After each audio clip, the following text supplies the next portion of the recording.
Hello అండి, ఈరోజు మన రెసిపీ అండి ఫిష్ కర్రీ అండి. Welcome to Bhagyalakshmi kitchen. ఏమండి, ఫిష్ అండి శుభ్రంగా కడిగండి, వాటర్ వేసి గల్లుప్పు వేసి పెట్టినండి ఒక 10 నిమిషాల పాటు. ఇప్పుడు ఈ వాటర్ వడకట్టేద్దామండి, మిగతా ప్రాసెస్ చూద్దాం. ఏమండి, మన ఫిష్ అండి 1 kg అండి, దానికి సరిపోనండి ఒక 2 నిమ్మకాయలని కడిగేసి పెట్టినండి. ఆ రసం ఇప్పుడు మనం ఫిష్లో వేద్దామండి. రసం వేసండి, మిగతా అల్లము పేస్ట్ మొత్తం వేద్దామండి. ఏమండి, నిమ్మరసం వేయటంతో అండి మనకి చేపల్లో ఉన్న స్మెల్ రాకుండా ఉంటుందండి. ఏమండి, మన చేప కర్రీలో అండి కారపొడి అండి 2 టేబుల్ స్పూన్లు అండి. సాల్ట్ అండి రుచికి సరిపోనండి. పసుపు అండి.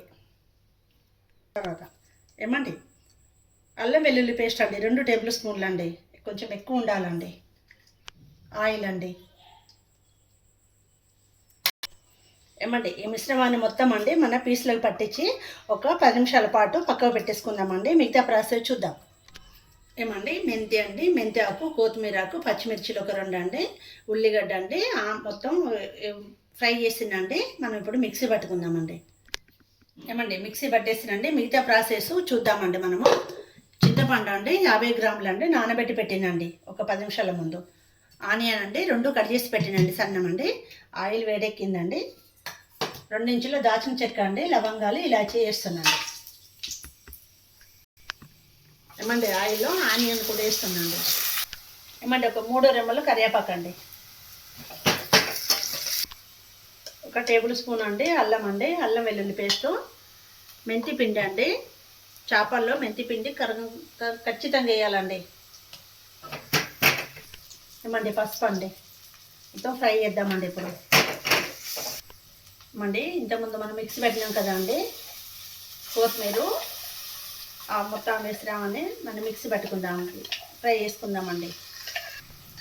మెంతి ఆకైనండి, మెంతి పౌడర్ అయినా ఖచ్చితంగా ఉండాలండి ఫిష్ కర్రీలో. ఏమండి, మొత్తం ఫ్రై అయిందండి. ఇప్పుడు మనం ఫిష్ వేద్దామండి. ఏమండి, పీస్లు అండి నిదానంగా కలపాలండి, లేకుంటే విరిగిపోతాయండి. ఇలా ఒక 2 నిమిషాల పాటు కలుపుదామండి.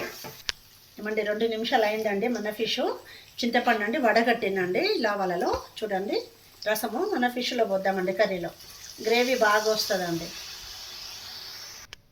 ఏమండి, మన ఫిష్ని చూద్దామండి. చాలా మంచి గుమ్మగుమ్మలాడుతుందండి, మంచి స్మెల్ వస్తుందండి. ఎంత అంటే 5 నిమిషాలలో అవుతుందండి, ఎక్కువ ఉడకనియద్దండి ఫిష్ను. ఎప్పుడైనా ముక్క విరిగిపోతుందండి.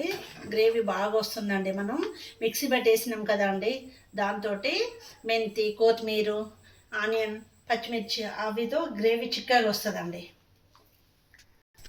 ఫిష్లో అండి కరివేపాకు ఎంత వేస్తే అంత బాగుంటుందండి. మనం తర్వాత రెమ్మలు తీసేయొచ్చండి. ఏమండి, జీలకర్ర వేంపిన పౌడర్ అండి చిటికెడు అంత వేద్దామండి. ఇదండి ఫిష్ మసాలా అండి, ఇది కూడా వేద్దామండి. ఒక 2 నిమిషాల పాటు స్లిమ్లో పెట్టి మరిగిద్దామండి. ఫిష్ కర్రీ ఎప్పుడైనా అండి స్లిమ్లో పెట్టాలండి. ఫిష్ విరగకుంటుంటుందండి, పీస్ మొత్తం బాగుంటుందండి. ఫిష్ చూడండి ఉడుకుతుందండి, ఒక 2 నిమిషాలలో రెడీ అవుతుందండి. ఏమండి, మన ఫిష్ గ్రేవీలో అండి కొంచెం చిల్లీ పౌడర్ వేద్దామండి, సాల్ట్ కూడా వేద్దామండి. అయితే ఇది మనకి గ్రేవీ కాబట్టి రుచి చూసుకొని వేసుకోవచ్చండి చిల్లీ కూడా.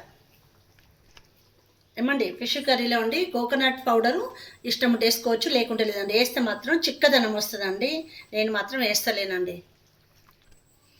ఫిష్ కర్రీ రెడీ అయిందండి. ఏమండి, మన వీడియోని లైక్ చేయండి, షేర్ చేయండి. థ్యాంక్ యూ అండి.